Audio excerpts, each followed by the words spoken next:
It was always inevitable that the bad guys would start showing up in Cardano as more opportunities for thievery emerged. The only question was what we would do about it. Would we take it lying down like Ethereum has and normalize things like MEV so that we wouldn't have to feel like we're constantly being victimized? It turns out Cardano is not the beta male who quietly accepts getting his lunch money stolen by the bullies every day. We recently got a taste of the merciless greed of the bad guys, and Cardano's reaction was swift, strong, and angry. Exactly how it should be. Ready? Let's go.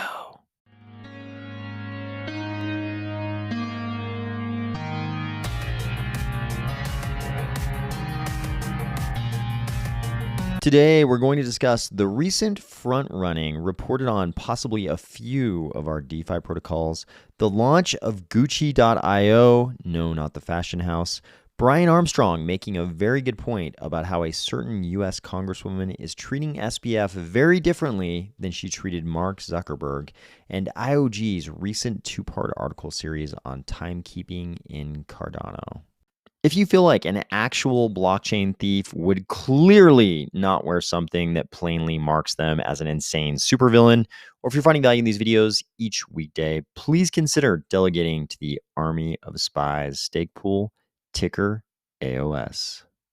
Tonight, I am bringing you double content. 1 hour from when this video comes out, I will be live streaming with Rogue Galaxies, and we'll be talking all about the new game they're bringing to Cardano. So join us in 1 hour on this channel. A lot of us woke up this morning to something that I think we've known would be coming for a long time. And that was some indication that there was obvious front running going on one of our DeFi protocols. So in this case, it actually the report at least was that it was going on more than one protocol. We'll get to that in just a second. But this is something we've talked about many, many times on this channel, front running, and this particular flavor of front running, which is sandwiching of transactions. So this is a lot less likely to happen in Cardano just because of the way that our blockchain works. But this particular front running didn't happen sort of on the open blockchain. It actually happened, if I'm understanding the reports correctly, it happened inside the DeFi protocols. You're probably aware that a lot of our DeFi protocols use batchers who are typically stake pool operators who are batching transactions on behalf of various DEXs and other DeFi protocols. So they're putting transactions together and then reporting those to the actual blockchain. What can happen is that these batchers can reorder those transactions just like miners used to be able to do on the Ethereum blockchain. They called it miner extractable value in Ethereum, and it became so widespread, Ethereum basically just had to normalize it. And when they moved from proof of work and miners to proof of stake and stake pools, they even were at the point where MEV, miner extractable value, had been normalized so much that they started calling it maximal extractable value, which made more sense in the proof of stake context where you don't have miners. And they even built out middleware that now serves as very, very commonly used infrastructure in the Ethereum system. So we always knew that the same thing, was probably happening, had probably happened with batchers in Cardano. And it was sort of going to be the job of those DeFi protocols to catch their batchers doing it, make sure those batchers, were sort of ejected from the system and they weren't doing this reordering of transactions that I'll show you in just a second. And it was obvious that eventually there'd be some kind of a scandal and some batcher would get caught doing that. And that's what a lot of people thought was happening when these reports came out. So this report says, hey, MinSwapDex, care to explain this? Seems like someone is front-running orders and pocketing the profits. MinSwap executes my exact order at the exact same time, except yours goes through for cheaper and then you immediately sell and pocket the 171 ADA my order generated. He's not speaking to MinSwap in that second paragraph. He's talking to the attacker, and he doesn't necessarily know who the attacker is. But let's look at what actually happened here, because this is a great example of a classic sandwich attack. We've talked about these kind of attacks so many times on this channel in the abstract, and here we have a great example right in the Cardano ecosystem. So let's look at what happened here. So you can see in blue here, we have the poster. This is his transaction. He bought at this price, 0.00699. But he probably didn't think he was going to buy at that price. He thought he was going to buy at a slightly lower price. The reason why he didn't get that slightly lower price is because the attacker here in red, you can see these are two different wallet addresses. The attacker here in red, he somehow knew that the poster was making this transaction, and he inserted his own transaction in there first to get the lower price, which drove the price up for the poster. Instead of getting this 0.00648 price, he got 0.00699. So he's lost out there. The attacker just forced him into a higher price than he should have had to pay. But what does the attacker get out of it? So he inserts his transaction first at the lower price, which drives up the price. Then the poster's buy transaction comes through, and it also at this higher price, but it also drives up the price. Then a few minutes later, you notice these both happened at 13:08:27. Then a few minutes later, what do we have? A little over 3 minutes later, we have this transaction right here where the attacker sells at a price in between the price where he bought and the price that the poster was forced into. So the attacker makes money on the spread in between these two prices, and the person who loses out is the poster here. You can see what's called a sandwich attack or sandwich exploit or sandwich extraction of value, whatever you want to call it. He sandwiches the innocent victim's transaction with two of his own, which forces the victim into a higher price. And the person who is the beneficiary of that is the attacker, who buys at this low price and sells at this higher price. But that wasn't the only one reported by this poster. He said, doing the same things to someone else on Indie. If we look at this transaction, we can see the same kind of pattern. You have two buys at exactly the same time. So this one would be the victim here. And the victim is forced into this higher price of 9.66371 by the purchase of the attacker, who is sandwiching the victim's transaction with his own transaction, which gets in there sort of prior to the victims at a price of 9.58572. And then the very next transaction, 4 minutes later, a little bit less than 4 minutes later, a little bit more than 3 minutes later, that transaction comes through where the attacker sells at a price of 9.63622. You can see again, it's a price that ends up in between, intermediate between the price the attacker paid and the price that the victim was forced into. And the attacker, once again, is pocketing the spread here. On a humorous note, the same poster reported, seems whoever is doing it didn't like getting called out. That address I posted added a token to their wallet. Not sure if Twitter would allow me to post it, but let's just say it isn't very nice. If we go to that address, here is the token that poster was referencing. This poster down here tweeted, if you check the metadata of the coin, it is targeted at the guy, not whoever is checking his wallet. Still pretty funny. Obviously, the party who's going to know what's actually going on here is going to be the protocol. So for their part, MinSwap posted, we are aware and investigating possible front running on MinSwap DEX and other DEXs. We are working on a fix to prevent it from happening again, and we are working hard to finish that as soon as possible. The team will publish more information in the following hours. Not too long after that, they followed through and said, the issue is fixed now. We are monitoring the attacker, now creating orders and canceling them because he can't get ahead of the users. Here's the attacker's address. We're working on a detailed report and we will publish it ASAP. So this post was something like 11 hours ago now, and I still haven't seen that report, but I'm looking forward to what MinSwap has to say about this. It looks like there was more than one person who had been noticing this front running going on. Here's a thread from Bison Coin where he indicated that Bobcorn had pointed out this front running as well. And it looks like here's a post from Bobcorn, maybe in Discord, showing the same kinds of front running sandwich attack activities from this attacker. And it looks like Bison Coin kind of had the same reaction to this that I initially did. He says, I don't have any solid opinions when it comes to front running, but if batchers are involved, then they should not be allowed by Dex team. I think a lot of people initially assumed that this was definitely going to be a batcher.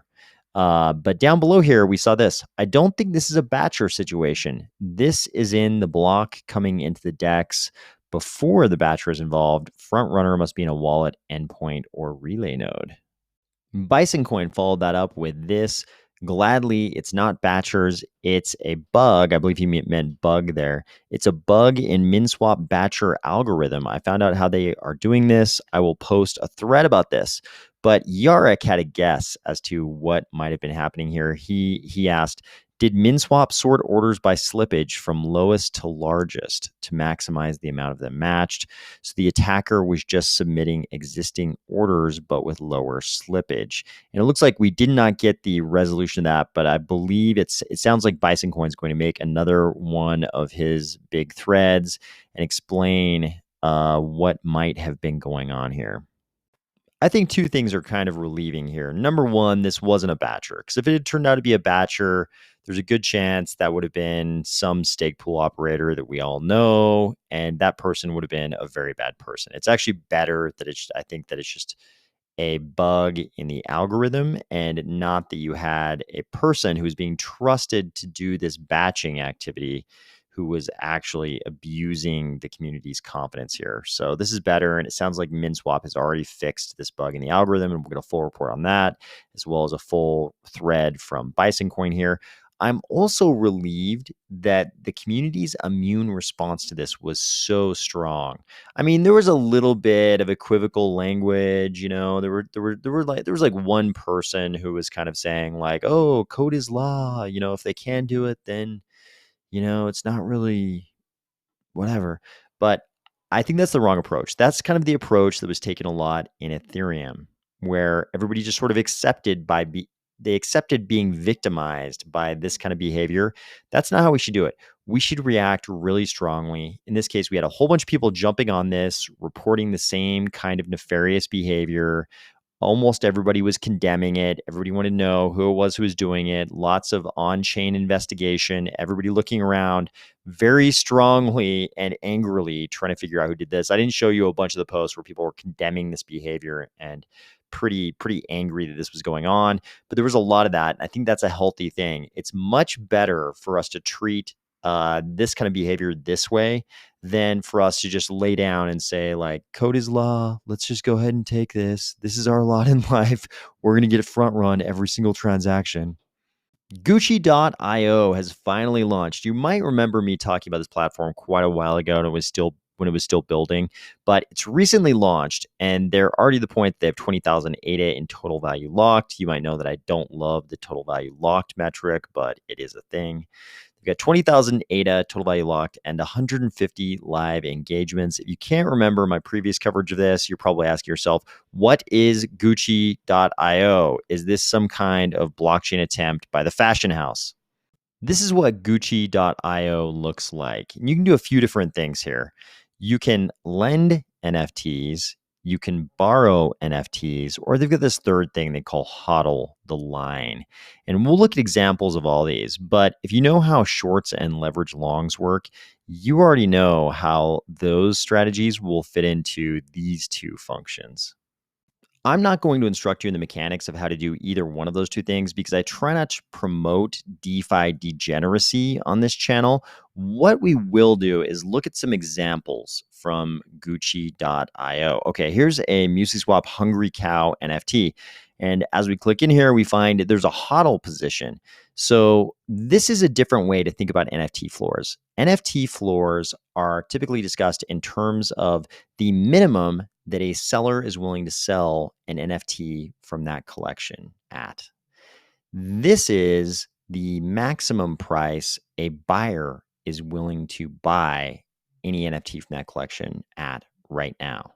So Gucci.io has an interesting way of marketing this. And I think it's actually, kind of accurate. They say, we heard you like floors, so we built you one, an honest to goodness floor, one that acts as support, not resistance. I think this is kind of a smart way to market this because the other floor can change at any time. You go and look at JPEG Store and you're like, oh, the floor is 30 ADA, 50 ADA, 2500 ADA, whatever it is. But the second another seller lists their NFT at some price that's incrementally smaller than that floor price, the floor changes. Here, when we have a floor price, we see that it's just sitting there. And you can sell your NFT into this floor price all you want until that offer is gone. Don't get me wrong. I'm not saying you can sell as many as you want to into this buy wall. There's a quantity figure, but what I'm saying is, as long as it's there, that's a reliable price you can sell into. Here's another example where you've got multiple buy offers. So if I'm understanding correctly, it looks like you could sell one into this buy wall at 450 ADA, and you could sell two into this buy wall at 257 for a total of three that you could sell here. Brian Armstrong takes a lot of flack for being the CEO of Coinbase, but he is a crypto pioneer. And when he's right, including some comments he made apparently in this recent podcast appearance. So it's reported here that he said, I mean, this guy just committed a $10 billion fraud. Why is he getting treated with kid gloves? Of course, he's referencing SBF. And here's what he was talking about. He's talking about this exchange between Maxine Waters, who is a U.S. congressperson in the House of Representatives and also the head of the House Committee on Financial Services. She posted this. SBF, we appreciate that you've been candid in your discussions about what happened at FTX. Your willingness to talk to the public will help the company's customers, investors, and others. To that end, we would welcome your participation in our hearing on the 13th. To which SBF responded, Representative Waters, once I've finished learning and reviewing what happened, I would feel like it was my duty to appear before the committee and explain. I'm not sure what will happen by the 13th, but when it does, I will testify. So he did not say he would actually show up, which is kind of funny because Maxine Waters has the power to subpoena him and force him to show up.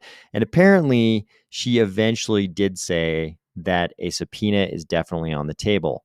But the level and extent of her politeness toward Sam Bankman-Fried, who's being called a straight up criminal who stole all that money from all of the users of FTX, is kind of surprising given what she said in the past. Brian Armstrong said, compare her tweets about Mark Zuckerberg, for instance, who never stole $10 billion from people, whatever you think about the guy. And here's what she said about Mark Zuckerberg. Misuse, manipulation, discrimination, criminal activity, just a few of Facebook's egregious offenses. And now they have the nerve to launch a big tech takeover in the form of a currency that could rival the US dollar. Is it 10 o'clock yet? Mr. Zuckerberg and I have a lot to discuss. So obviously she was really mad about Facebook's attempts to launch Libra. But I think given all the photos, I won't say all the photos, but there are at least two photos with SBF and Maxine Waters seeming to hang out at various functions, and it seems like he at least had a very cozy relationship with certain people in Congress. You would think that Maxine Waters would either, sort of like recuse herself from this hearing, or she would not, want to be seen as being like overly lenient, polite, and nice, even painting him in this very, very positive light. But instead, that's exactly what we're seeing here, compared to Mark Zuckerberg, who I think Armstrong has a good point, never stole billions of dollars of money from people. And he's greeted with this misuse, manipulation, discrimination, criminal activity. Who seems more like a criminal to you right now, Mark Zuckerberg or SBF? Instead, he is kind of lauded for his willingness to talk to the public and his helpfulness. Over the last little bit, you might have seen some of the debate that was happening on Twitter about timekeeping in Cardano. It looks like over the last few days, IOG has released a two-part article series about their sort of position and assessment of time handling in Cardano. So part one is about time handling in Ouroboros. Part two is about Plutus scripts and how they handle the question of time. There are additional sections on Hydra and Marlowe. I'm not going to go into the detail of these two articles right now, but I did read them. Very interesting. If you're interested, you can find them on the IOG blog. Finally, here's an alert about a pretty sophisticated scam. I immediately knew this was a scam because I hovered over Cardano Well's name and I saw that this fake Cardano Well only has a little under 9,000 followers. The real Cardano Well has many, many, many more followers than this. This is a fake Cardano Well. But the scam itself is pretty sophisticated, and I'm afraid a lot of people are going to fall for this. I immediately retweeted this and pointed out it was a scam. So hopefully everybody saw that who is a part of the Army Spies, and nobody sent their ADA to this fake website. So very sophisticated scam, though. They give you very good directions to go ahead and buy some ADA on Binance or Coinbase, send it to your Eternal or NAMI wallet that they want you to set up, and then go ahead and visit this website they've set up and swap your ADA for nothing. They're making you think you're going to get dust, the token of the Midnight sidechain, but this is not the real Midnight sidechain, and there will be no dust. You'll get nothing. They'll keep your ADA. But look at how good the website looks. Here's their fake scammer website. And you could argue that this color palette is not very IOG-ish. I don't think they would choose aqua like this necessarily.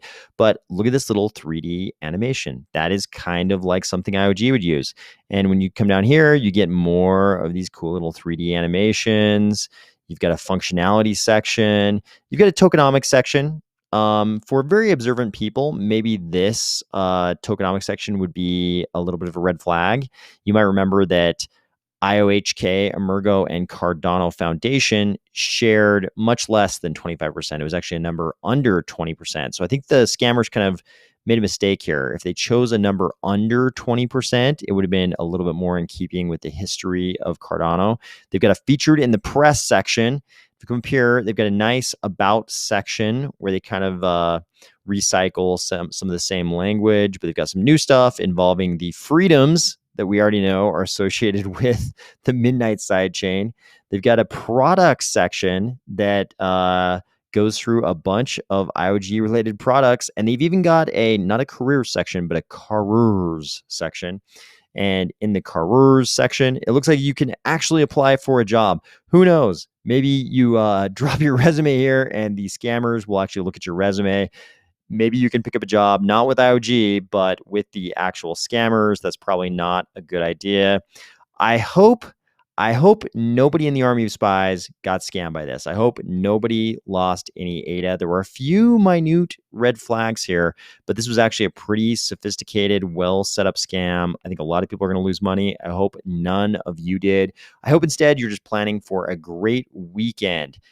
I will talk to you very soon because just 1 hour after this video comes out, I will be jumping on a live stream with the Rogue Galaxies guys. So this should be a good conversation about the game they're building on the Cardano blockchain. So go ahead and join me 1 hour from the premiere time of this video on my channel.